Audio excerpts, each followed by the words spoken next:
Thank you very much, DGE, Sonia, and good evening, everyone.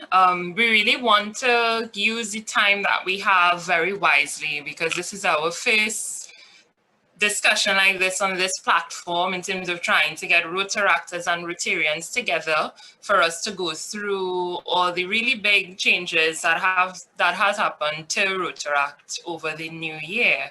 So to kick things off, I do want to introduce very briefly our two other speakers, who will be, of course, our District Governor Lyle Chase, who is there with Partner in Service. Maggie, hello, and welcome.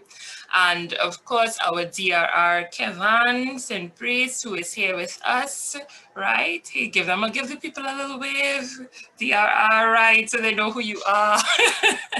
Okay, great. Okay, so as DGE Sonia said, what we really want today is interaction and involvement, because I know that some of you may be aware of the changes, some are not. So we're actually going to take it from the point of views if you don't know, right? So we're going to first establish what the changes are, very simply, and then we'll go through some questions that we received before, right? And those will be posed to our two speakers, our DG and our DRR, and then we'll open it up through the chat, right? So our DRR-elect Mario will be monitoring the chat for us as we progress, so that after we go through the few questions that were sent us beforehand, we would move on to that, so that we'll try our best to get to all questions. But know that we are here, we are available to you, so whatever we can't get through today, we'll certainly get to at some point, okay?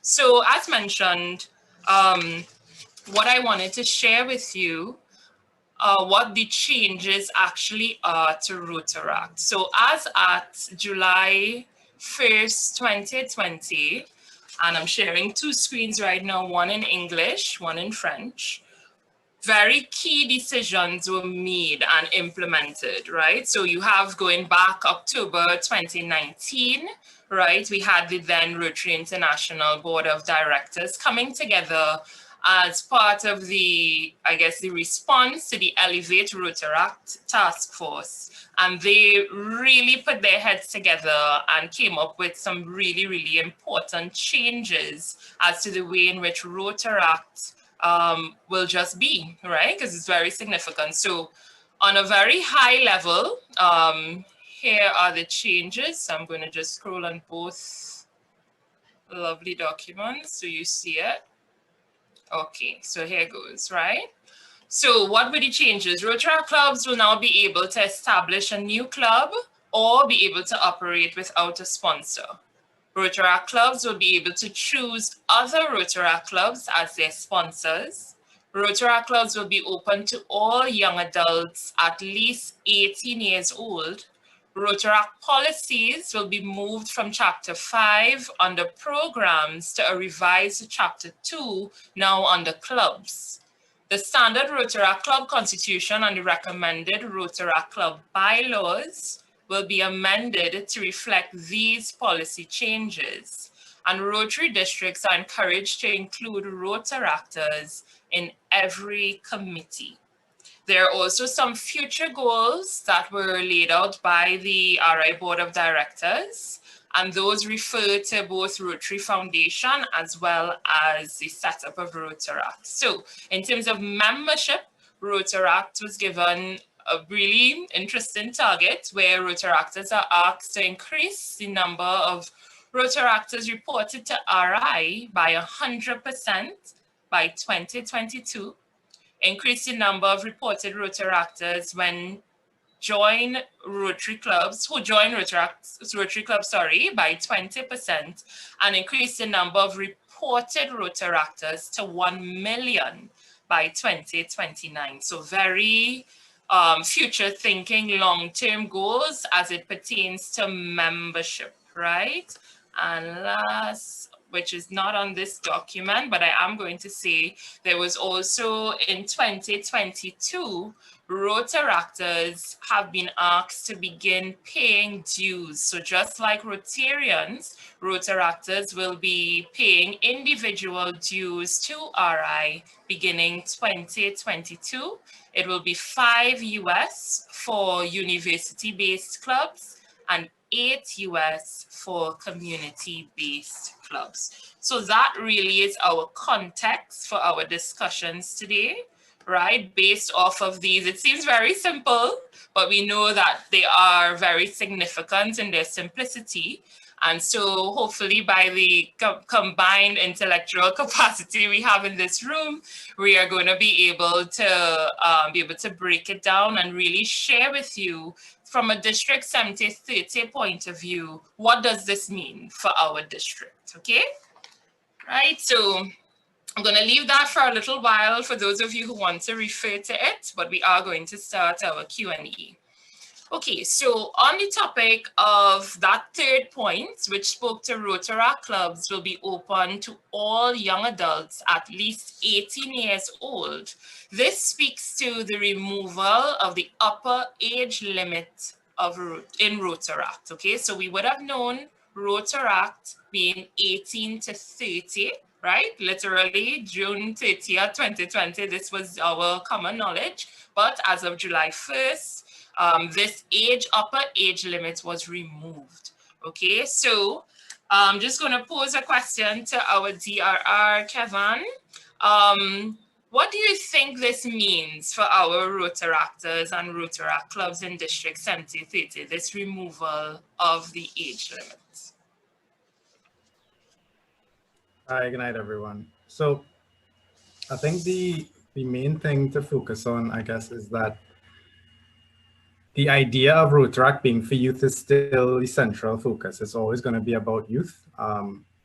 Obviously, you can be young at heart still, even when you go up in age. But the idea is still that even though the aim is we want to encourage youth to participate and be leaders from as young as possible, we also want to encourage and ensure that people don't feel like they are left out. So I think of examples of persons who came and found Rotaract at the age of 28 and they only were able to like just get 1 year maybe on the board, and they think to themselves like, oh, I wish I was here a little longer. I wish I could have participated for longer. And of course they could go into Rotary, but of course, you know, there's a level of, if you weren't in Rotaract for long enough, you may have very well not gotten that, you know, connection and that bond inside long enough to really get the full experience and understanding. So is actually, I think most importantly, is the flexibility. So it's actually allowing members to now have the ability to stay a little longer, to still be there, to still learn, to still kind of adjust. And while they inside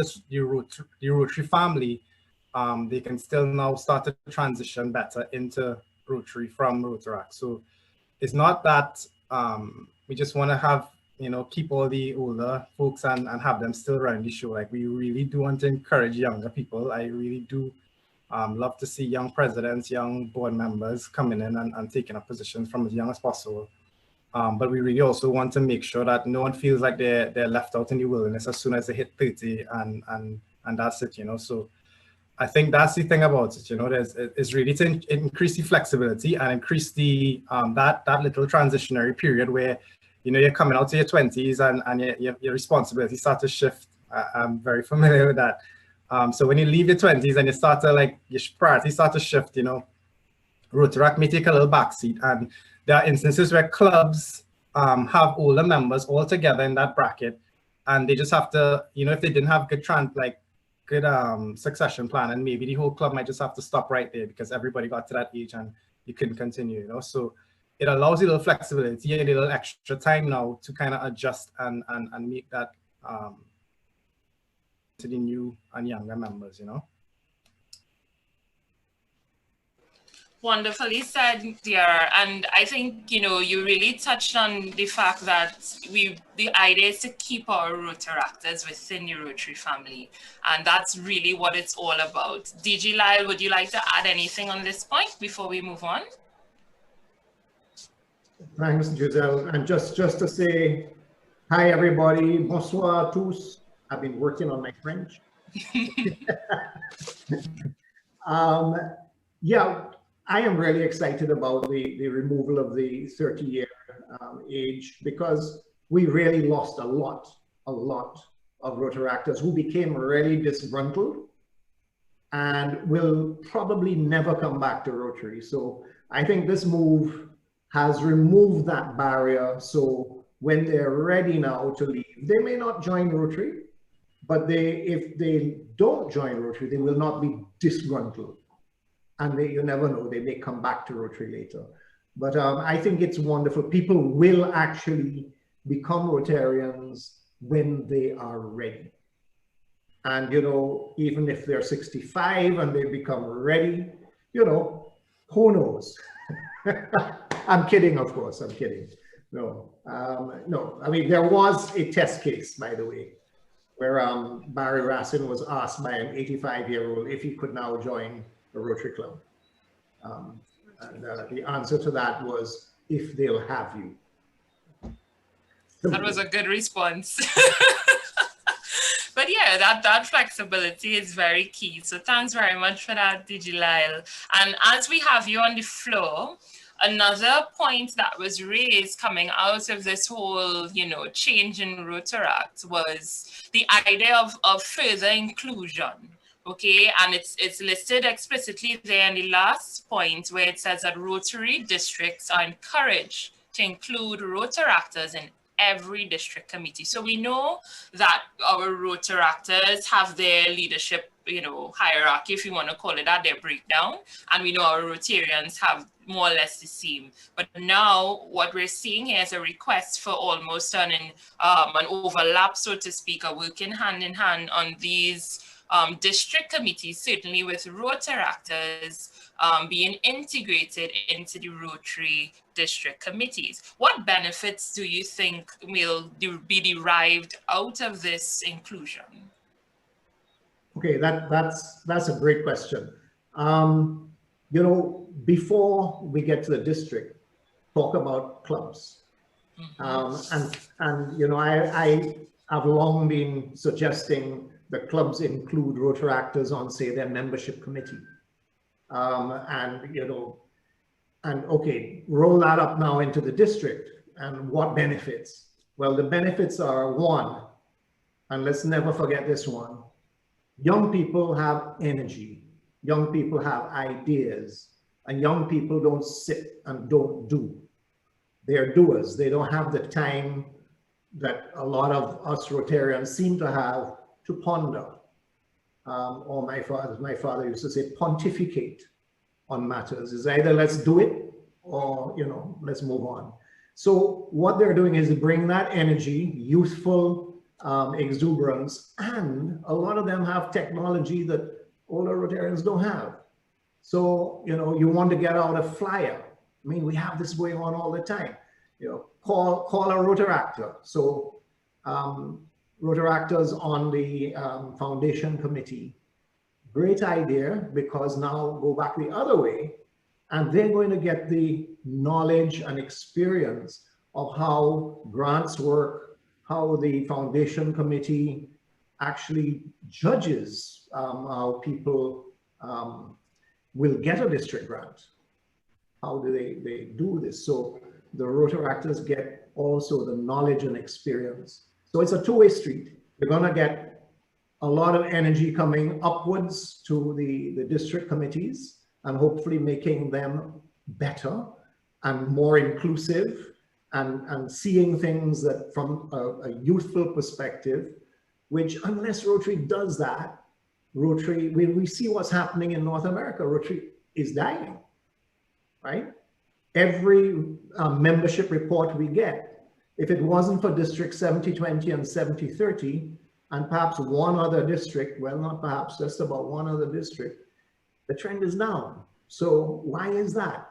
Because young people are just not interested in what the older people are offering. The value proposition isn't there. So I'll stop because I have a tendency to talk too long. No, it's all valuable and insightful. So thanks very much for that. Dear Kevin, can you tell us how our district is going about actually implementing this in addition to what DG Lyle said? So I think what we've really been trying to do is just get the information out, because I think clubs have been asking a lot of questions. One of the things that I think a lot of people have a little misconception with is that it's like a forced change, like, you know, now you have to be more independent. So it's not that, it's flexibility. So it's not like we're telling everybody to become independent from your Rotary clubs and you know, go out on a branch and be, you know, it's more that we're trying to tell you guys, okay, these are the things that we can do now, with the, for example, the limits. We would never tell a club, okay, well, there's no district-wide thing saying that everybody now has to increase their limit. If you want to implement maybe having membership, like a board position up to 30, and then you can be a member until 35, but not take up a board position, then, you know, that's what something you guys can do on a board, on a club by club basis. So we are allowing that full flexibility for every club to decide how they want to go forward with that new flexibility that we allow, that is being allowed. So I think what that does is it can still encourage, you can make sure and force, and you can encourage your club to be how you want, to shape it how you want it to be. So if you want younger members to take up those roles, you're allowed to do it. If you have the need and necessity to have older members be part of those committees to make sure that it keeps going, or you need that maybe that experience or whatever it is, you can still have that, you know. So all we've been really trying to do is to encourage and give the information, because there seems to be a little bit of a misconception about what exactly the changes are, you know. Thanks very much for that, Kevin. And you're quite right. You know, I am a firm believer in, if you're unsure of something, do some research first before you come to conclusions, or speak to someone, you know, in terms of getting some clarification. Because what is very interesting is that these changes actually came about from consultation. It was not done in silos or some room with persons who are unaware of what Rotaract is. It was shaped and molded and developed based on Rotaract feedback. So once again, and I do remember when I was a Rotaractor, there were surveys that came to us that asked about, you know, what you thought about Rotaract, what you thought about the age limit, what would you pay dues? I remember that distinctly. So, you know, some of our thoughts went into this process. So as DRR Kevin said, it's all about improvement, and it's all about, you know, trying to see how best we can make this work, right?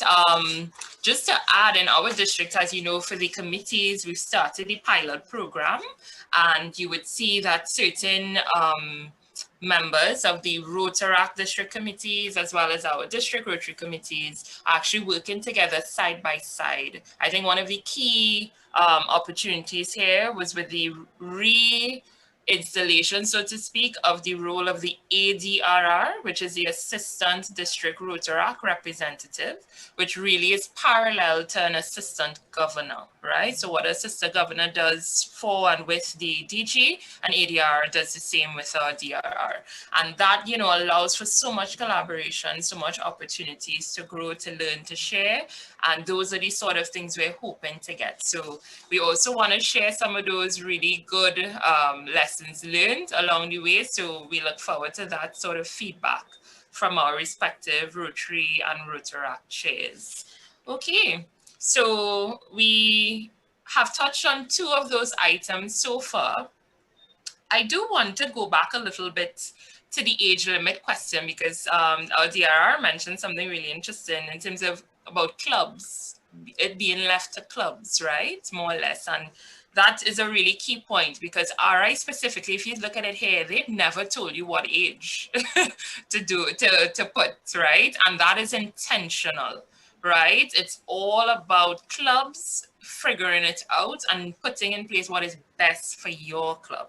So just one other question that we actually got, which was, will the district agree an age limit for our Rotaractors? So here we are saying no, it will not be the district, but as our DRR said, it will be left to your club. So if your club is okay with 30, we're good. If you'd like to consider another age, then you can do that review, of course, in consultation with your Rotary sponsor club. Okay, so jumping right back in, it is mentioned here that the RI president, the RI board of directors, the Rotary Foundation trustees consider how Rotaractors might advise them. And actually, what is really cool, this was updated even further, I believe, in either November or September, where it was officially stated that the foundation trustees, Rotary Foundation trustees, appointed a Rotaract advisor who's a Rotaractor to their committee. So they are actually being advised by a Rotaractor on the Rotaract aspect of Rotary Foundation. And that is really, really exciting, because who else you would go to talk about Rotaract other than a Rotaractor, right? So on that, we now have a focus on Rotary Foundation, right, for our Rotaractors, which is a bit different because we never really had this you know, intentional focus. And I want to ask our DG, you know, his thoughts on this inclusion, so to speak, of Rotaract now, you know, in terms of giving to the foundation, benefiting from the foundation, and also how does he see that just helping the whole experience of Rotaract? DG Lyle. All right, thanks, Giselle. And what you also, what has also happened is that not only is a Rotaractor sitting as an advisor to the Rotary trustees and to the board, but the Rotary trustees have appointed a liaison onto the Rotaract committee of, so it's going both ways. They have Rotaract sitting in and the trustees sitting in with Rotaract.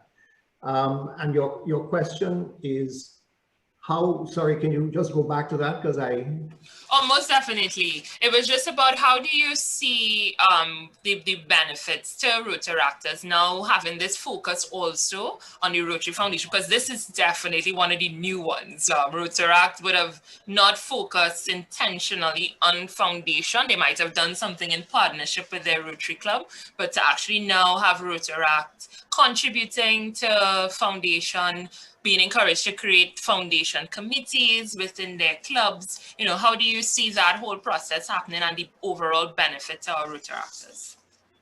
Well, I mean, if you think from July 2022, Rotaract clubs will be able to put up for their own global grants. So that it follows that if you're going to apply for a grant, surely you need to also consider contributing to the foundation, because the foundation is a two-way pot. What they take in, they can give out.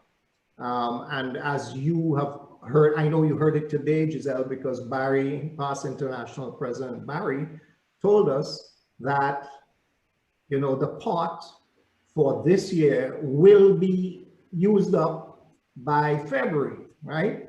So yes, we need to put more money into the pot so that we will be able to get more grant money out. So I think that when Rotaractors get involved with the foundation more, they're going to actually learn so much more about the magic that is Rotary. They're going to understand what our Rotary Foundation really does. At this point in time, most Rotaract projects are within country. Maybe sometimes they'll do it across borders. We might have a district project, but rarely have our Rotaractors thought, you know, wow, we could do a project with a club in India or a club in Uganda. We could have a matching grant or a global grant together with another Rotaract club that is going to make high impact. So it raises the whole level of understanding of our foundation. And also, you know, the greater impact you have in a project is the greater engagement of your members. They start to feel that they are really a part of what's going on in the Rotary world. And they get more engaged and they enjoy their membership so much more. So I think that the whole bringing the foundation slowly into Rotaract is a very, very good move. I think Rotaractors, yeah, they have been accustomed to not paying too much dues, and yeah, it's a little bit of a problem even to get that sometimes. So you're going to ask us for more money, but eventually they're going to sit down and say, but it's not really that much. Couple beers on a Friday night or whatever, and we could put up a little cash into the Rotary Foundation. And Bob's your uncle. We're going to become a giving club, which is recognized by the Rotary Foundation. So I think it's where we have to go. And I hope that Rotaractors will come along for the ride. I know they will. They will. I think they certainly will. Dear Kevin, anything else you wanted to add on this topic? Yeah, I think what Lila's saying is exactly it. You know, I think the idea that Rotaract is this development organization, there's a heavy development aspect to it where you can come in at one level and you can leave at this higher level. And you know, I remember going to conferences was one of the first eye-opening things. So when you're doing stuff in the club, it's like, oh, this is cool. You go to a conference and you see these clubs doing these humongous, oh, it's like, whoa, we can do that. And you take those ideas and you take it back to your club and then you do these other things. And then when you see now, like in the world, clubs, Rotary clubs and Rotaract clubs doing these massive things, now you have access to now do participate on that level, you know, and that's the thing. So I think once you get to that level and you start participating and doing those things, you're just gonna, you know, your mind is gonna be blown, you know, you're gonna be willing to, you know, up to do even more. So I think the idea that we have the access and the opportunity to do so much more now is the really exciting part of it. So I think once clubs kind of take a look at what is out there, I'm for sure know it will get people very excited as to what exactly this is, you know.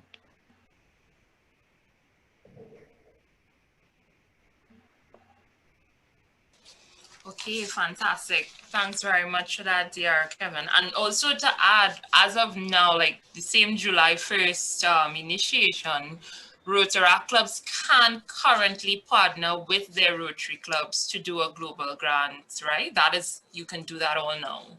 But what DG Lyle said is when Rotaractors can do it on their own would be from the 2022, okay? So there's nothing holding you back right now from working with your Rotary club or your Rotary club working with your Rotaract club to do something fantastic like that and really get it out there. I see that past AG Conrad has his hand up. We're going to do this, people. We're very fluid. I'm going to ask you to unmute. You could unmute? Yes, wonderful. Yeah, thank you, Giselle. I wasn't sure how this worked, right? And so, well, I'm really, really excited about the age limit. I think that is the biggest game changer in Rotaract. But I also want to pour a little water on this whole thing, right? Because everybody's really excited that Rotaract finally got what it wanted for so many years, and now it's here. Because with that comes incredible responsibility, right? And you don't have a lot of time to drive home that point with your members. Because in the past, whenever a Rotaract club was struggling, it was always, Rotary, go check out the Rotaract club, help them, they need help, right? Now, this may be the excuse for some Rotarians to say, well, hold on a second, they're on equal terms now, let them sort it out. And it is very, very important that on the one side, the Rotarians don't drop the Rotaract clubs that they sponsor, that they have a relationship with. And it's equally important that the Rotaractors do their part to maintain that relationship, because otherwise, I guarantee you will not see that growth. Because for me, attending Rotaract meetings, I know what the room is going to sound like when you announce the membership dues. Right? Just go back how hard it is in some parts of the Caribbean to collect the $2. And we like to ignore that now. And some Rotarians that haven't gone regularly to these Rotaract meetings, they totally misunderstand how that works. Because a lot of these people have serious commitments at that age in life. And I want to just encourage the Rotaract leadership from now to be very, very careful, not to go up in euphoria. And then this is a very short-lived dream, and then we have to afterwards suffer the consequences. It's extremely important that all the clubs that are now struggling sort themselves out to be ready for these new responsibilities so they can actually benefit from it. Because as soon as these Rotaract clubs struggle, you're not going to attract anybody, and the older Rotarians or Rotaractors will still leave. And it would be a real shame to miss this opportunity now, right? When you finally get into your own way. And that's all I want to say in this thing, not to take anything down, but everybody's so excited. Everybody says, finally, we got what we want. But with that comes huge responsibility, right? And the people that are here are not the problem. It's always the ones that you don't have at these meetings. So I'm there to help, but I just want to make sure we keep that in mind. Huh? For sure, and thank you very much, because you must take it with a level of realism, right? We know that it's not going to be easy. We're aware there are so many issues right now, certainly within a lot of clubs in their relationships with their sponsor clubs. But I think there are so many opportunities now through this partnership, this elevation, this, you know, it's really like a really cool gift, you know, and to me, it's very complimentary to our Rotaractors that they are being listened to. And now, as you rightfully said, the ball is in your court, right? To make sure that after you've been listened to, that you can help realize the expectations. So certainly, as you rightfully said, we need to get it done. Yes, Cameron. Oh, can you? I need to. Oh, hold on. 1 second. Go ahead. You can go ahead. Okay. And there's one thing I forgot. Mm-hmm. You have about a year now to reach out to all these Rotaractors that got kicked out, right? And this should be your first stop, to go to all the ones that were honorary Rotaractors. They came to meetings anyway, even though they were no members, because they were not allowed to be there officially. I think that's a unique opportunity to reach out to all these Rotaractors left this year or last year or the last 3 or 4 years. And that's probably where your biggest boost for initial membership gain is. And not just in numbers, but you're going to bring back a lot of that institutional knowledge, that leadership. And I think that's a responsibility that the current Rotaract leaders have, to immediately shore up the clubs, because you will find that even some of the clubs that are struggling now with membership and with numbers, they can probably easiest convince some of these people to rejoin. And then I don't know, that's the other question I had, what the process is for somebody to rejoin. Do they return home? Are they applying for the whole thing again? Or does every club make up its own rules for retired Rotaractors to rejoin?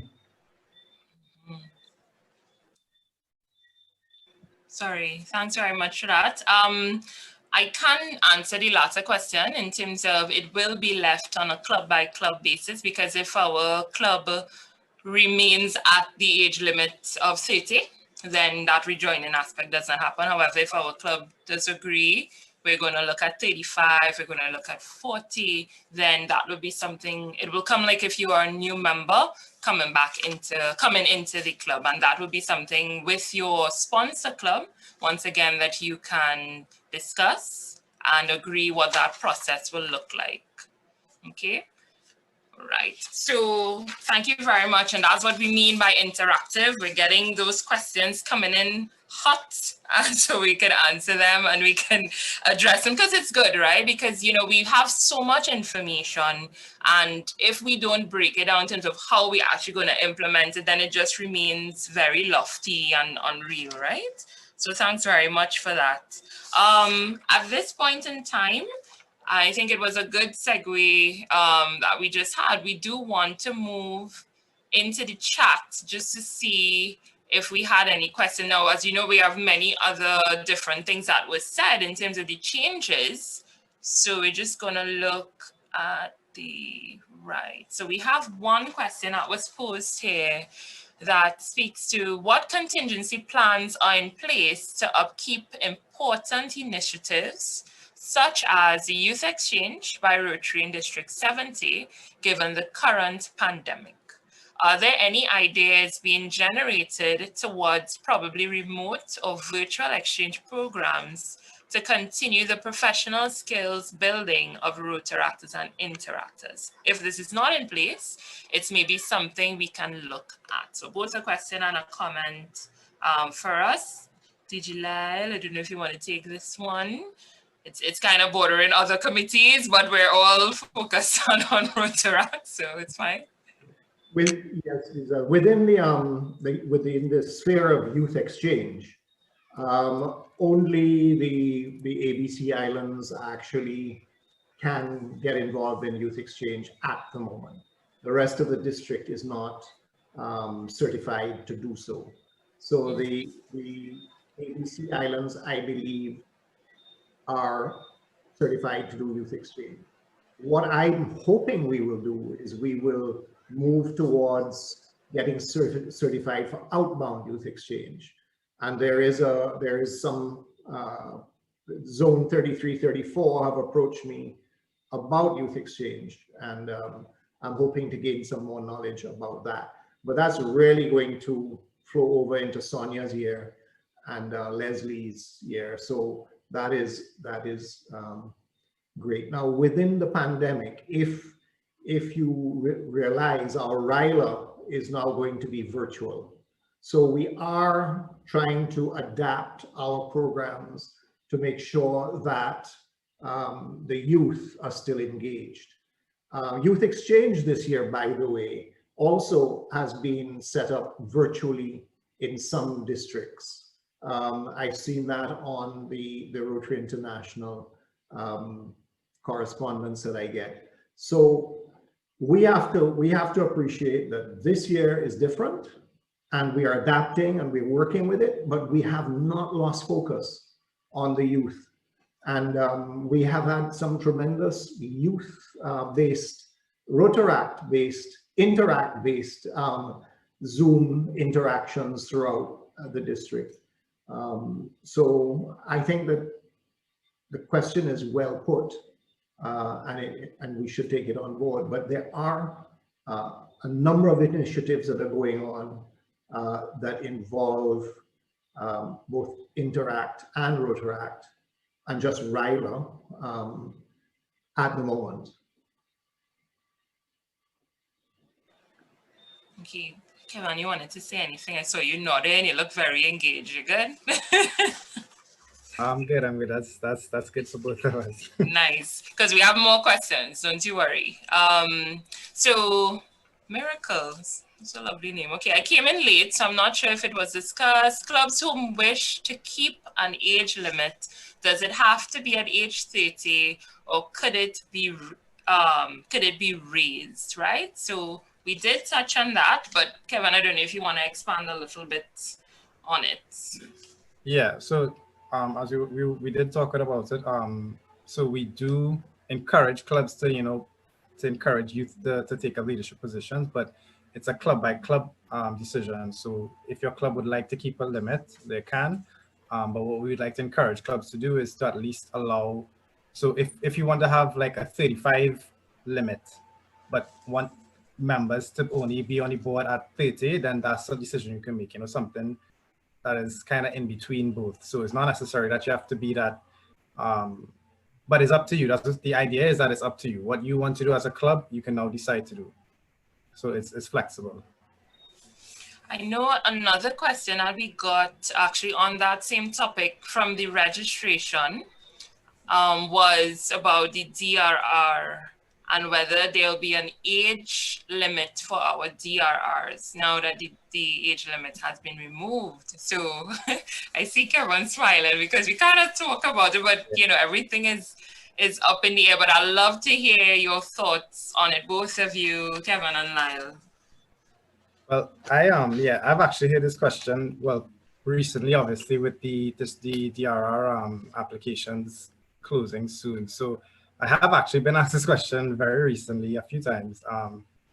And the idea, I think, is, of course, just like with clubs, we do obviously want to encourage youth, but just looking at some of the trends from the past years, I guess Rotaractors who have been there a little longer, I guess, would have experience and might feel more comfortable to take up the position. So what you often see is persons who are around 27, 28 who are most interested, but that is not like we want that to be the case. We want anybody who is up for it and thinks that they can do it. I think they should go up for it, But in terms of going past it, it's a tricky thing a little bit to me, because I think I use the example of somebody like Justin, who is the DRRN. He is, I think, one of the, so I remember his growth to me in the Rotaract world, and seeing him going from position to position, and then kind of like kind of growing and growing and growing. So until he's president, and then he won Club of the Year twice. And you know, like you could see how much he actually was committed to the role, and how much he was actually, like, how well he was doing at it. And I think I could tell when he was finished being president, like a lot of presidents, I think you kind of look at, okay, what's next, you know, because there's most presidents, I think, take a little break because you need it. And then the next thing is, okay, what am I going to do next? So you can either say, okay, I'm going to go to Rotary, or you can say, well, maybe I'll go to the district now. And I think for him, it was a great step for him to decide to be on the district now. Given his experience, I think he'll be a great leader. So I think when you watch it from the case by case, I could not say it's a bad to be the thing that people who have been here for 10 years, that's the only people who should be DRR. You know, I want it to be anybody who I think is suitable, you know. But I use that example to say that for sure I can't argue against it, because there's an obvious example where somebody older is definitely going to be a good candidate to me. It's really, I think we should leave it open in that sense. But if other persons have the idea that we should put a cap on it, it's up to. So I think it should be up to the district Rotaract committee to kind of decide. But whatever it is, we should decide, and we go forward. But I am open to it being, I'm open to it being open to whatever age, I guess, or like 35, I guess, probably. Okay, so I could come back. Okay, nice. Also, DG Lyle, is there anything else you'd like to say on this particular question about the DRR and the age limit around that? Giselle, I think that each club will decide whether they want a limit, right? So if Maraval Rotaract, for instance, says they are only going to go to 30, then the person who may be 31 in Maraval cannot become DRR because they're no longer a member of the club, right? So I think that will be a limiting factor. Kevin is right. You know, the more experienced Rotaractors will bring experience to the position, but I think you have to focus on the best choice. Regardless of how old they are, you may have a phenomenal Rotaractor who is 20 or 21. I've seen an article in the Rotarian magazine where there was a young 19-year-old president of a Rotary club, which is over 100 years old in Birmingham, right? And the average age of that club without this young guy is in its 50s or 60s. So because that guy was so dynamic, he became the president. So I think that's what we have to focus on, picking the best candidate for the position. And I would not worry too much about age limits. Wonderful. Thanks very much, guys. Now, Rotaractor Stephanie, I know you had your hand up, but I saw it disappear. So I guess when you're ready, you let me know if you wanted to put it in the chat, if you wanted to have a question. In the meantime, we'll just go ahead to the questions in the chat. We've been asked by one of our very own past DRRs, Everestus, in terms of what will be the future for district conferences going forward. Will there be one district conference, or the possibility for separate Rotary and Rotaract-oriented conferences? Or will it be left to the decision of the district executive for the year in question? So the floor is open.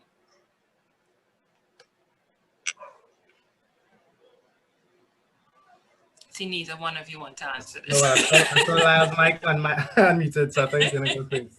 When you said the floor open. To me, I think over the years, there have been a lot of different styles of conferences. So I can see merit in all of them, you know. I've seen huge conferences versus very small ones, or DLTs, like small DLTs, and the interaction is very different in each of them, you know. So the same thing goes for when we have joint conferences. I would have loved to have the 70-20 conference, the joint conference, so we could kind of compare even that, you know, because there was also a slight worry about it being so big that people may not be able to connect properly, you know. So But I think that's the thing. I think we should not limit ourselves to think that it should be one style or one type of conference, every year. I think we have a lot of people outside of District 7030 who've heard about or see or who have visited our conferences, know how good they are, and therefore if we know we have something good, of course we want to keep doing it. But I do think it'll be a cool thing to kind of vary it up a little bit and have joint things with Rotary, to have joint things with other districts, have different types of things. I remember Giselle was talking about having even like DLT sessions and smaller island clusters, things like that. So I think they have a lot of flexibility that we can have, a lot of different things we could try to explore and experiment with. But I would think we should not try to have one thing going forward. I know Lyle from before was saying that he gonna, when he has his conference, they'll feel obligated that we have to join in with them. We can do what we want to do, and so I always appreciate that. So we have our Suriname, they have St. Lucia, and we're gonna figure it out in between. So everybody's invited. So I think I think a case by case thing is best thing. If he or whoever wants to join, they think it'll be a good idea because maybe the DG and the DS and it's a good idea, not, so I think it could really. Okay, wonderful. Did you like? Yes. Well, I was not sleeping one night, and I decided to peruse the Rotary Code of Policies. As you know, that is about 400 and change pages, right?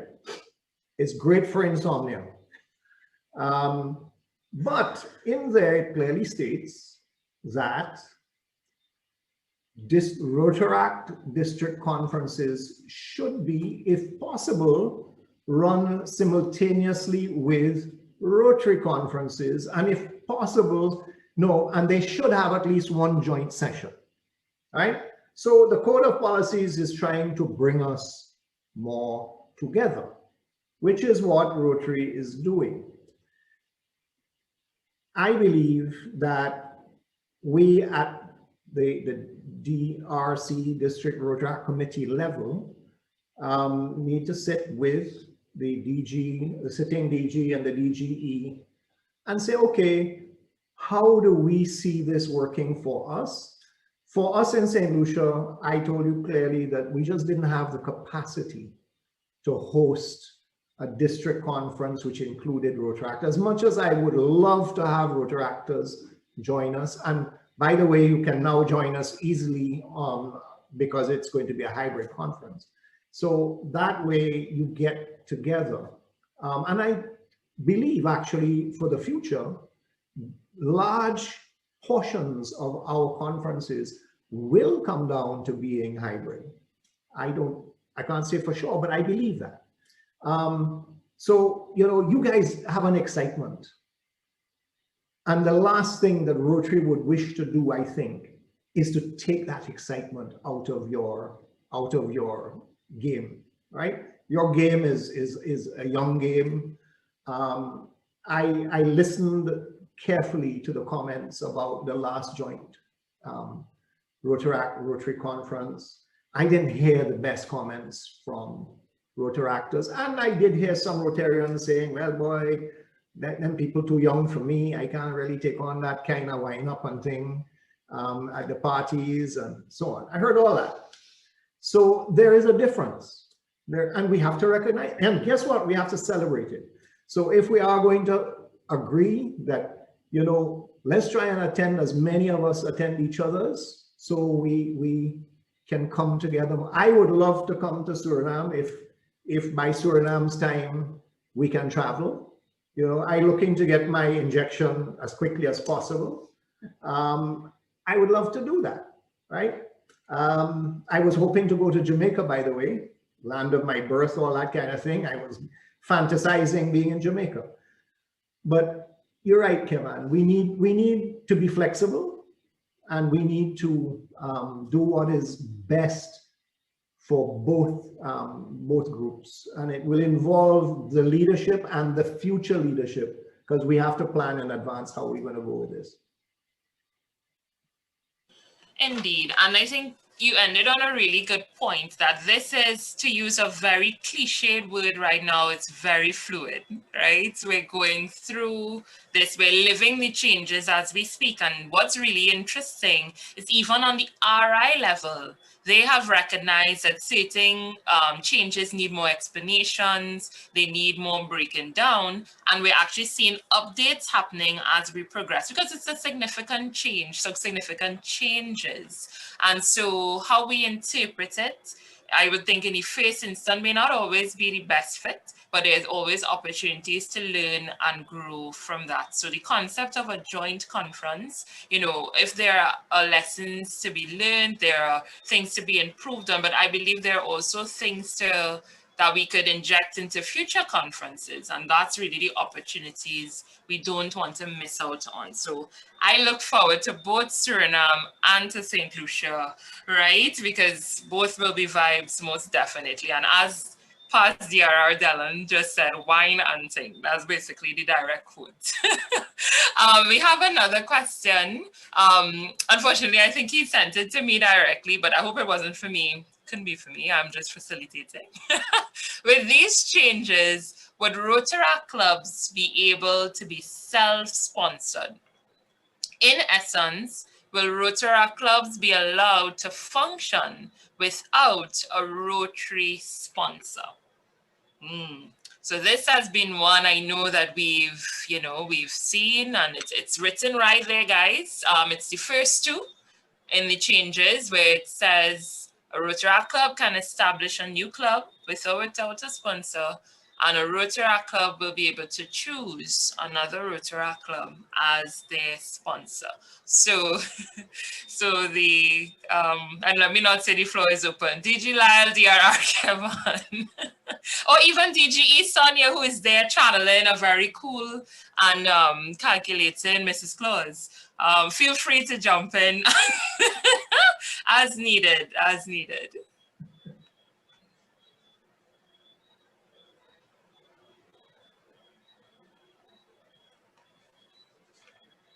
And no one is jumping. Okay.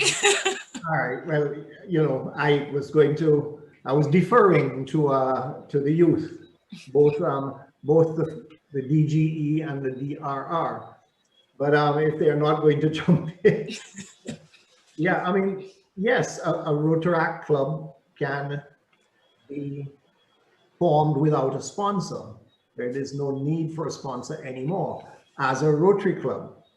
So it's nothing new. It just means that if a group of you get together and say we're going to form a Rotaract club, you can do it. But here's the deal. It must be approved by the sitting district governor. So if you just get together and you say, well, we're not going to worry about all the protocols of Rotary and Rotaract, we're just going to form a club and call it Rotaract. It's not going to happen, right? But if, for instance, you have, and Giselle and I discussed this a little bit this up, if you have a good relationship with your sponsor club, but for whatever reason you all agree that the sponsor club and yourselves want to part company and leave you without a sponsor club, that can happen. There is a process that can make that happen. If you have a problem with your Rotaract club, with your Rotary club, then that's not going to happen. It would mean that you would have to dissolve, and you would then have to get the permission of the district governor to start a new club. So you would have to not have parted on such bad terms that you would not be allowed to form another club. But yes, you can have a Rotaract club standalone. It can have up to what, five Rotary club sponsors, right? I think in Guadeloupe, the Rotaract Club of Pointe-à-Pitre has 5 different Rotary Club sponsors. So, but you can have it that way. Yep. Yeah. Just to continue with that. So like, I think Lyle was saying earlier about, not Lyle, I think Conrad was speaking earlier about the importance of Rotary, like, so the accountability. So I've seen Rotaract clubs who have not had that proper succession and caused themselves to kind of, fall away, and Rotary clubs kind of have to jump in, push to find new members, maybe from the Interact clubs, whatever. That's happening right now even. And in that instance, that has been, because that is the responsibility of the Rotary club because of the current setup. Luckily, they have a Rotary club who is eager and start the Rotaract club. But in that instance, that's one instance. But there's also instances, I think, where not necessarily where you have a Rotaract club who wants to move away from the Rotary club, but maybe a new club who wants to form altogether without any, like, they just have a group of people who just want to start. And I think that's the most exciting part of it to me, because I like my, the Rotarians. I think, as I always like to speak of PG Leslie, he's somebody who I have a really good relationship with. He sends me all the, like an auntie who sends all the messages on WhatsApp every morning kind of thing. He's somebody who I have a really good relationship with. And I think there's so much to learn from Rotarians. There's so much to gain from having a relationship. But if there's a group of persons who are just excited to start a club and they don't necessarily have a Rotary club that they may know, or and they're just interested in starting, I think that's the most exciting part of it to me, in terms of like starting something fresh and new from scratch, from out of nowhere. I think that's the part of it to me that's probably the most exciting, because it's not, at least I've never seen it before, so I think it's pretty cool to see, and it's that flexibility and that ability to now do it would obviously be something that would be, it's something to test out and see how it goes, obviously, but I know for sure once you have enough people who are well up for it, I know for sure Lyle will assess the group, and I'm sure he will not be opposed to a group of people started. Just it's not like a a road club or something. Obviously once you have a group of people who are up and willing and positive, and they and they have enough people who there and ready to go, then I'm sure it'll be a great thing to see. Okay, great. Thank you very much. We do have some more questions, so we're going to jump into that. 10 pass. Okay. Okay, so Stephanie is asking, since the age limit is no more, can past Rotaractors attend future conferences? And I'm going to answer that one, because nothing has ever stopped past Rotaractors from attending conferences ever. Okay, and I don't think anything ever will. So be rest assured, Stephanie, that they have always and will continue to be included, and they will continue to participate. Okay, we have another question, and this is very interesting. Do you think that the removal of the age limit would negatively impact on Rotary attracting new members from Rotaract? And I've just been reminded, especially from my fellow trainees, you and I, we need to speak a little bit slower for our translators, right? So we do apologize. I don't know how to apologize in French, but I'm very sorry if we were speaking too quickly. Okay, but the question is, do you think the removal of the age limit with Rotaract, of course, would negatively impact on Rotary attracting new members from Rotaract? And TR Kevin, I don't know how you feel about it. Actually, I was reading Everest's response, which I think is essentially it, I'm just going to read it because sure. It's there. So I think the positive here is that while there may be a loss of Rotaract to Rotary transition, you'd be keeping a lot more members within the Rotary International family, which I presume would be a net positive. And that's the idea, I think, we're still in the family. People who are not ready to make the transition, you're not losing them, because we would have lost them altogether. So we're keeping those people as the people are looking after in this new setup, as opposed to saying that when you stay in Rotaract longer, you're never going to go. I think it's actually opposite. I think if you're in Rotaract longer and you have that period now to transition better, you actually have so I know people in my club even who have now been going to both. So they finished maybe were president at some point, and then now you can go to Rotary meetings as well as Rotaract meetings while you kind of get familiar with both and then start to make that, you dip your foot in and you gently go across, as opposed to 30, you're out and it's like, okay, well, at some point I have to now go and look around for a Rotary club, and you know what I mean? So I think it's actually, because at first, honestly, that was my first initial reaction. I was like, that seems a little counterproductive if you want to get more Rotarians. But as you think about it in terms of that, the losses that we'd have had for persons who turn 30 and are out in the wilderness, that's the people we're actually getting back, and therefore increasing the membership. Did I talk fast there? Sorry if I did. I actually forgot. I know it's hard, but I'm hoping they got it. DG Lyle? Yeah, I think that, there will maybe a slowing at the beginning of people moving across, but Rotary is looking for people who are ready to be Rotarians. We're looking for great Rotarians. And you have a Rotaract that stays an extra 2, 3, 4 years in Rotaract, that person is becoming a great Rotarian because they're now getting the experience, or the chances of them becoming a great Rotarian is far greater. So, and I think that their longevity in Rotary will be greater, because sometimes Rotaractors join at 30 and they're not ready and they leave within the 3 years, and then that's it. You're not going to get them back for a long time. So I think the move is awesome. I think the move is just inspirational. And that goes back to Barry Racine, be the inspiration. This was his inspiration, guys. He pushed this, he made this happen. And I am totally convinced that it will work out over the medium term, not even the long term, over the medium term, to enhance Rotary.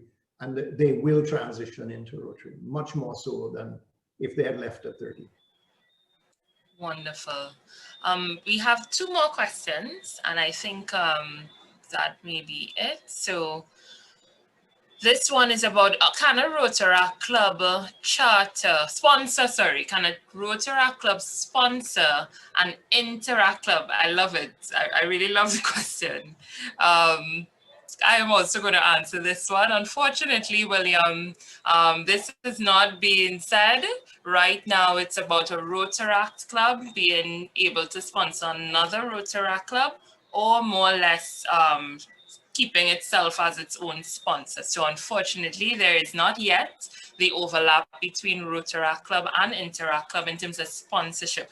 However, I really believe Rotaract forms a very nice conduit between Rotary and Interact, right? To be able to help foster that relationship even better, simply because Rotaractors are closer in age. And we also have Interactors who've moved on to Rotaract. So you have some very, real and good connections happening there. And so we could build on that relationship.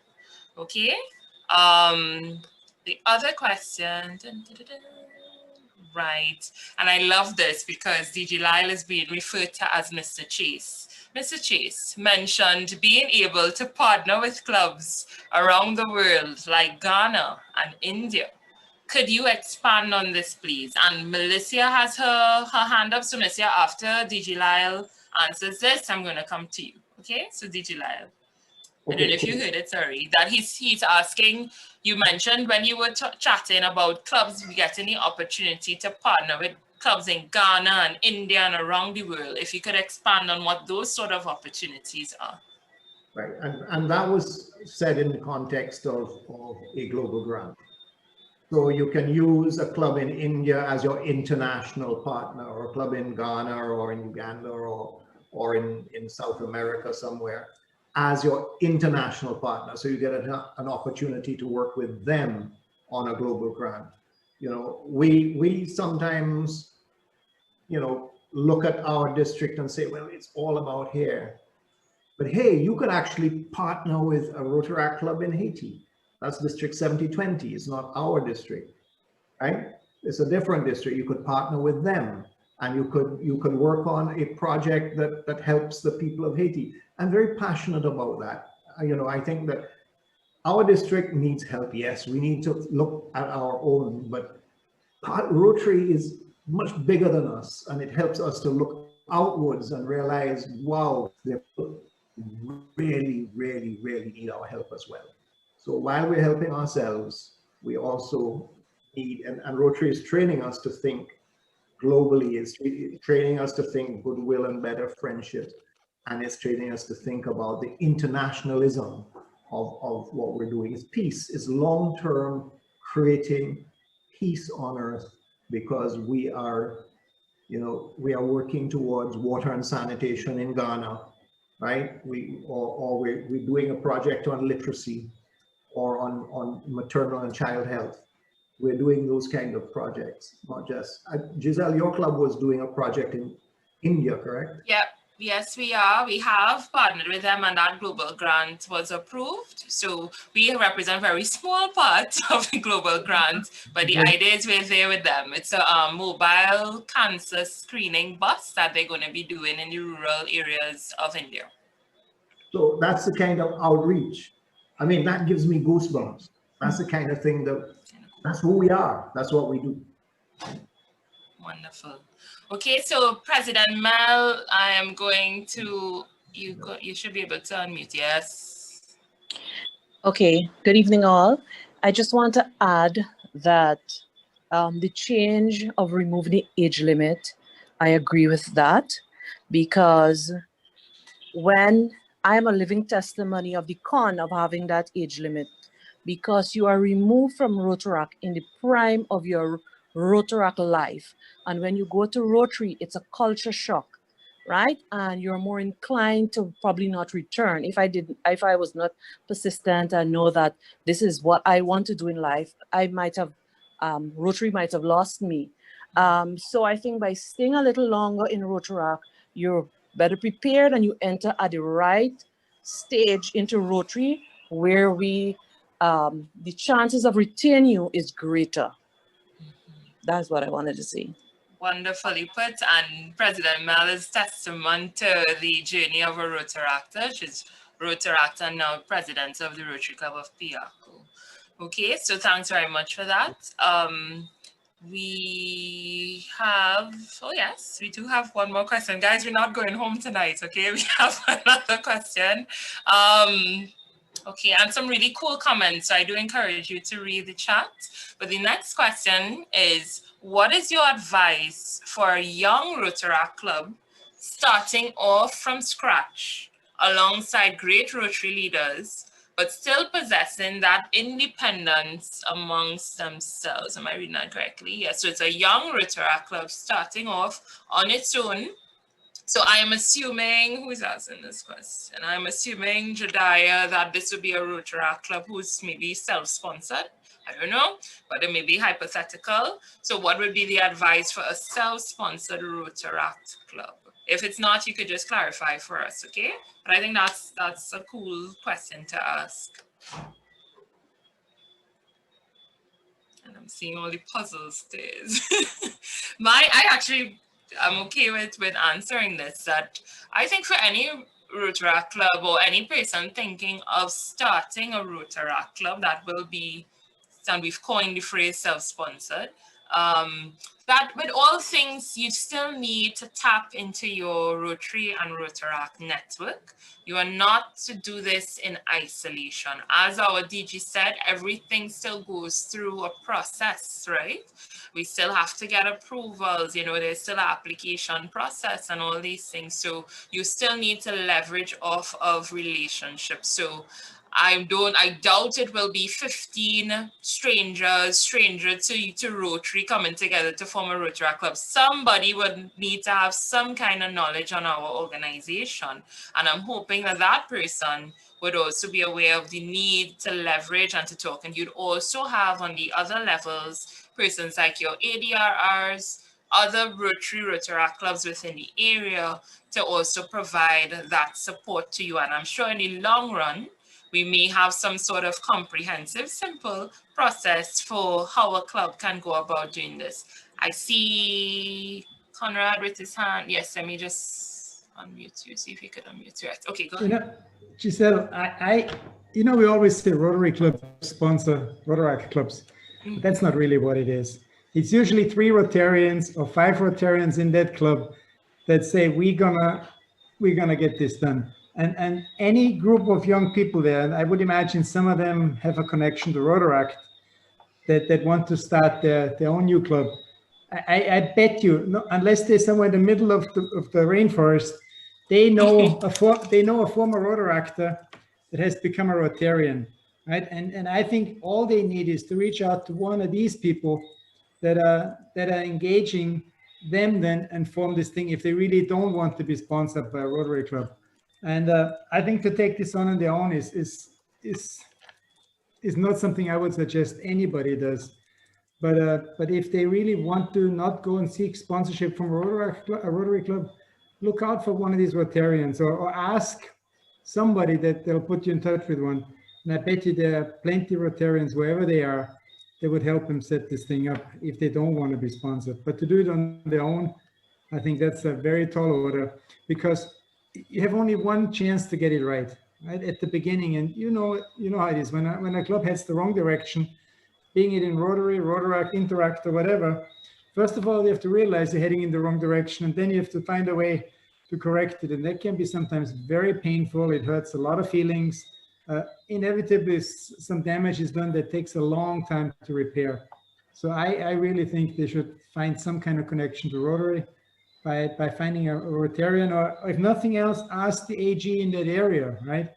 I mean, what more reputable person can you find than the assistant governor or past district governor, depending on where you are, to point you in the right direction? That would be my advice. And then Wonderful. Thanks very much. I've also asked Jediah to take the mic because they mentioned that some more information. So just to ensure that we're answering correctly, I think he asked for some time, so that's fine. Just in terms of some of the comments, I will just get back. So we have one other question, sorry. Is it possible to obtain a tertiary scholarship from Rotary International? Tertiary scholarship from Rotary International. And we did have Debbie in the room. I don't know if she's still in the room, but I know under the peace that we do have peace scholarships available. And one thing though that I do want to say is one of the things stressed by the trustees with the inclusion of Rotaract in the whole Rotary Foundation and the whole idea of giving is that Rotaractors do not lose any benefits. And just to stress on that, what it means is right now, a Rotaractor is eligible to apply for your Rotary Peace Fellowships and all these things that are derived from your Rotary Foundation, right? However, Rotarians, right, such as ourselves who contribute, we are exempt. It's the understanding. But Rotaractors, as always, you're going to be the exception, right? Because you're going to be both giving and benefiting, right? So the idea was that no benefits will be removed from our Rotaractors, and I think that is worth mentioning. So if you wanted to be a peace scholar, you wanted to, whatever it was, you could tap into from Rotary Foundation, you can, and it remains like that, and it's actually encouraged. Okay, it says that the host has another participant. Right. Jediah, I just need you. Oh, yes, is that you? Is that Jediah? Yeah, okay. That's me. Go ahead, my dear. Go ahead. Okay, yeah, so I was just wondering, like, we are a newcomer, like, Rotaract Club in Trinidad, and I was just wondering, like, what can we do? Like, what are the best things we can do? Like, how do we take our pace? Do we start off, like, slow, then slowly build up our group? Slowly. Am I talking too fast? We all are, but I think okay, sorry. Try, yes. sorry. I was just wondering, like what's your best advice for us as we go forward? How do we be better, and how do we like attack this how do we look at this club and try to make it great? You know, what do we do to best cause this change? Like, I want to be great. Like, I want to be help other people. I just want to know what's the best thing to do. Wonderful. Dear Kevin, would you like to take this question? Hi, Jediah. If I'm not mistaken, you're from San Fernando, right? I think I remember I spoke to Kevin, you're breaking up a little Kieran, bit. and he spoke very. Sorry. No, it's not. Still. I think you're okay. Still. Yeah. Okay. Yeah. If I'm not mistaken, I think Jediah is from Fernando, and PDRR Kieran would have been speaking very highly of him and how excited he is to see what comes out of of this new formation of the club. So I can tell you sound very much like you're up for the task. And it's important, as you said. So it's about information. So once you have the information, you have all the things that you need to go forward. We have an amazing network in this district. Everybody is so accessible, and especially now, you could just message someone and ask for a Zoom call, and everybody is very, very, very nice. Giselle is somebody who has so many things on her plate, and she's just always up for a call. So there are so many people here, and myself included. So I would love to meet up to speak with you further about it.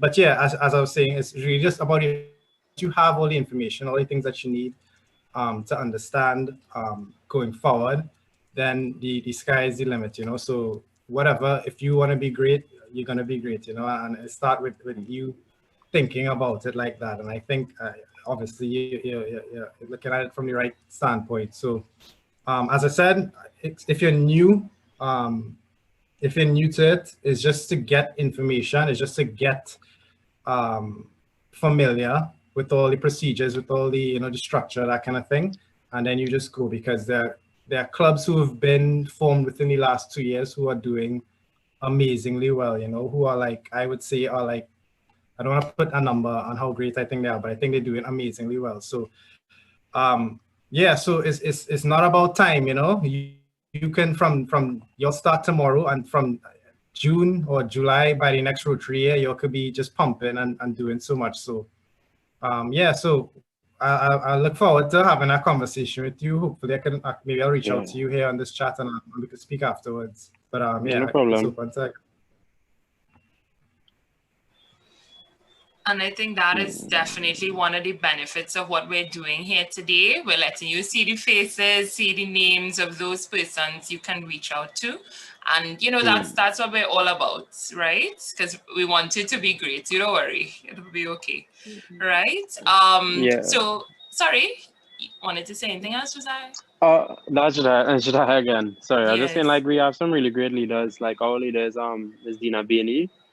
And like, she's superb, like everything, like, but I don't know, just something about me. I like to, I just like to, I don't know, it's weird. I just like to be independent on most things, Sure. And try. Sure. So yeah, that's why. So you never know, dear Kevin, Lyle, this might be the first. He sounded like, he wants to have their club by themselves, but we'll see how that goes. Don't tell President Dinner.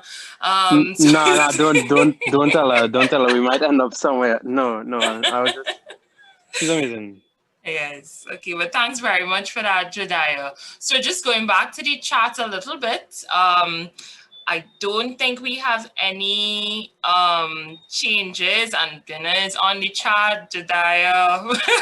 But yes, so what we do want to share though, as we close, it's very good, and we've mentioned it, we've touched on it by referring to certain documents, certain areas that you could go to. It's more or less about your resources. So you have the resources in terms of the people. Your district Rotaract committee, right, remains very, very much available to you. And, we could drop our contacts to you in the chat, right? There's that. But I also believe, just as Jediah said, in terms of taking on the responsibility yourself, right, in some aspects. So a Google search, okay? And what are you looking for? You are looking for rotary.org/Rotaract. And under that, you'll be amazed as to how much information you can get surrounding the new changes. Now, that of course will be on a Rotary international level, right? That will not be specific to District 7030.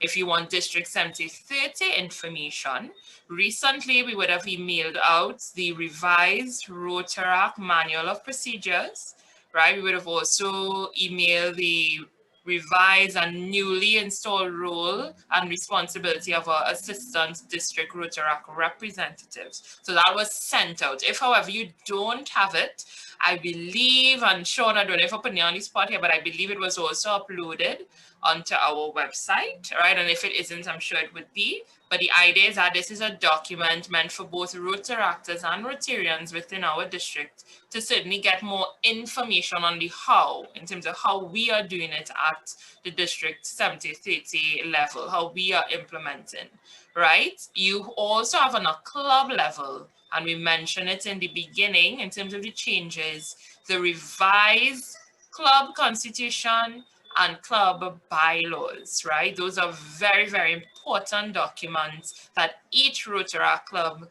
needs to get their hands on. Maybe we could, DRR, Kevin, maybe we could email it out to our Rotaractors so that they have it, all the secretaries and presidents, because this automatically takes the changes that RI would have made and presents it to you. So you then just have to put in things like if your club has an age limit, your charter date, your meeting dates, you just have to do little things to update, right? So we need you to move to this revised version, right? It makes no sense working on previous versions because they will not be accurate and will not reflect the changes we spoke of here today, okay? Yes, and that's why he's our lead ADRR. Kareem is reminding me that we've also, as the District Rotaract Committee, supported by lovely Rotaractors like Kareem, we've done, and Shem, can't forget Shem, right? We've started rolling out videos that are going to help break down some of the information that we've shared on today, and hopefully to help demystify, right, the whole process and all these changes so that Rotaractors like Jediah would feel empowered, right, to be able to do this and do this well and know where he can look to for help and who he can go to. Okay, so we have all these things in the works with the idea that we really just want to help our Rotaractors. So at this point, I do ask our DG Lyle and DRR Kevin if there are any closing words that you would like to leave our Rotaractors with before we wrap up.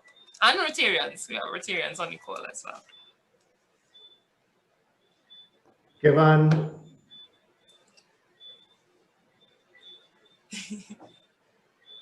It's on mute.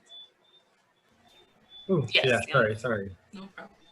Yeah, well, just to double down on the point, it's just, I think these changes are definitely something that Rotaractors can really study a little bit to kind of see what we can now do, because it's a lot of things, and I think it's never to lose the idea of the bond that we have with Rotary, because as President Dina, I've been speaking to, and she's, as you said, phenomenal. I think she's somebody who's really caring and wants to, to help. And we have people like that there to support us. And it would make sense to want to ever cut off that link when, we have such a powerful, network of persons there to help us out. So it's not about separation. It's just about expanding everything. So what we can do is now expanded, but that doesn't mean it's changing what we had before. We have everything from before, and now we can even do more. So it's really the idea that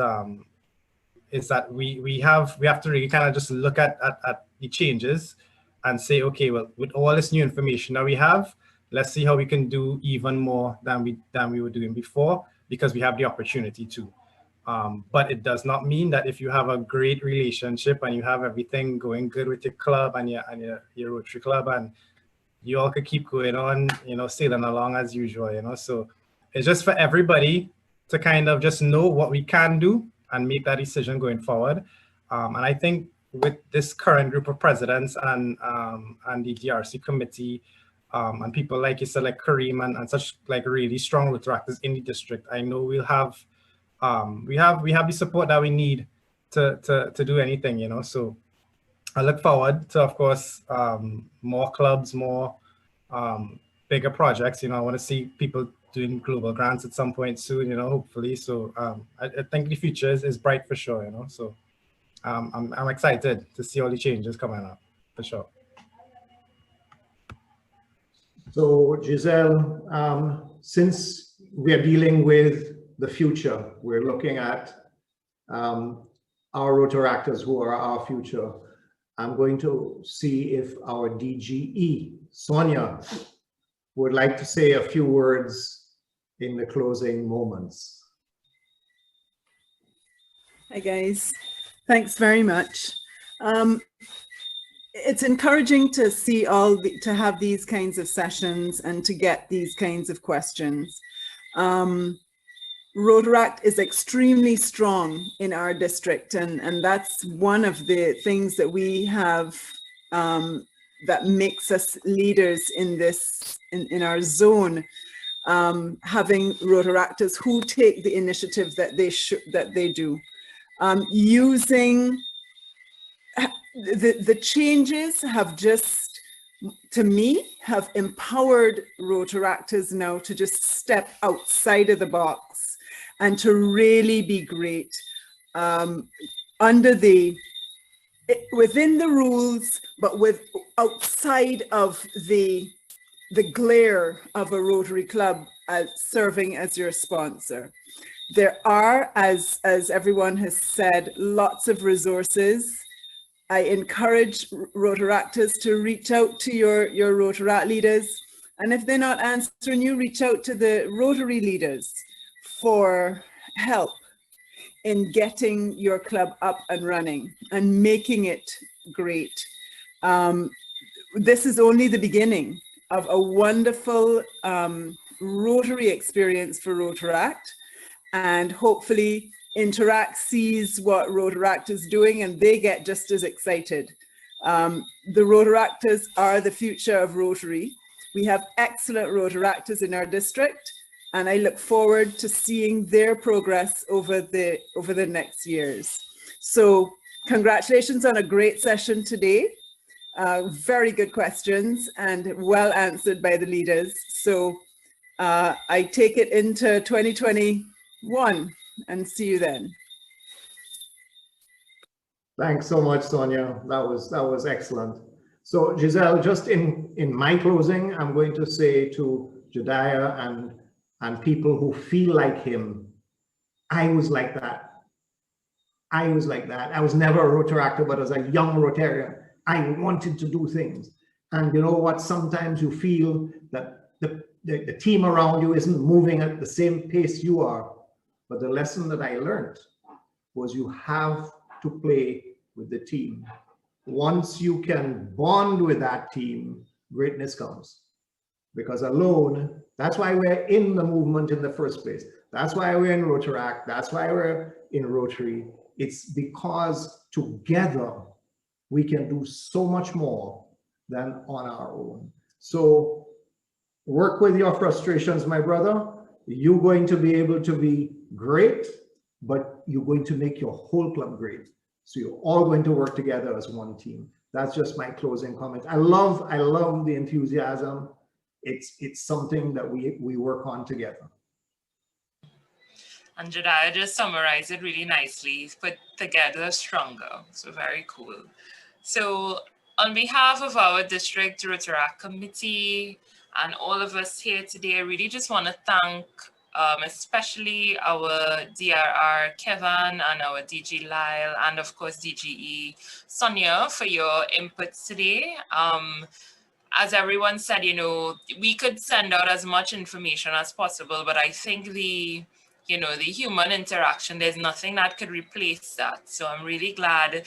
And Kevin knows I was not really for this because we're all Zoom overloading. But I'm glad we did because certainly, as DG Sonia said, it really showed that our Rotaractors and Rotarians are here. They want to know more. They want to know how to get this done as best as possible. And we are here to facilitate. Our very esteemed Sean Paddy, you know, Rotarian of everything, he asked me to remind everyone about the move of Rotaract to My Rotary and to Club Runner, right? Because now all Rotaract clubs are on Club Runner, and it really is a wonderful resource for, I always go to say us, right? For all Rotaractors to tap into. And, you know, let's jump on that. Right now, your ADRRs and your DRR did all the back end work along with Sean to get this up and running. But any and all club members have access, right, to this via our website, or could download the mobile app. So if you want to get more information on this, please contact your ADRR, right, or your district secretary or DRR, Kevin, and you'll be able to get more information. Okay, so on that note, we bid everyone a wonderful night. We thank you very much for your interaction, and it certainly was our pleasure, and we look forward to sharing with you more information as we progress and continue the elevation of Rotaract. Have a great night, everyone. Bye.